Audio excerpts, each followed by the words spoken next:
For this week's persuasive speech, I've decided to discuss the pros and cons of one's comfort zone. We are all familiar, in fact very familiar, with how we conduct ourselves in our daily routines. This can be described as one's comfort zone. Basically, the act of repeating the same routine activity day in and day out. Of course, we all like to do and achieve what comes most easily to us. Since high school, I have attempted to step outside of my comfort zone. College was my first real experience with conducting myself in a manner of which I was not used to. Leaving my family in order to receive an education and to accept more responsibility came as quite a shock to me.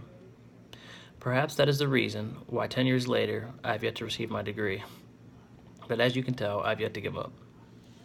Dr. Elizabeth Lombardo, therapist and author of Better Than Perfect, says that people who regularly seek out fresh experiences tend to be more creative and emotionally resilient opposed to those who are stuck in the same routine.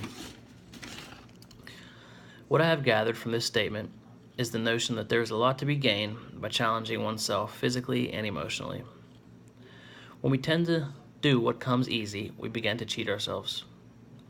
As humans, we should all believe that anything is possible. When we limit ourselves, we in a sense deprive ourselves of opportunity. Throughout my research, I've learned that this type of activity is behavioral based.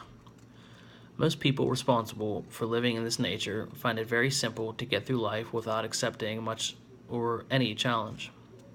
When one limits the amount of challenge, they also minimize stress and anxiety. As good as that may seem, it can hinder one's growth as an individual. We develop what is described as a mental security, in other words, one's comfort zone. When we choose to break out of our comfort zone, it is a fact that one becomes more productive. The effects of this transition tend to linger and evolve into solid activity. The self-improvement one will receive will not only elevate your state of mind, but as mentioned earlier, your productivity. Throughout the years, I have noticed the profound progression I have made. I attribute a lot of this newfound desire to the birth of my lovely daughter Ayla. Her presence, in a sense, was the push I needed to get out of my so-called zone. Once I began to apply myself more often, I've become that much more pleased mentally.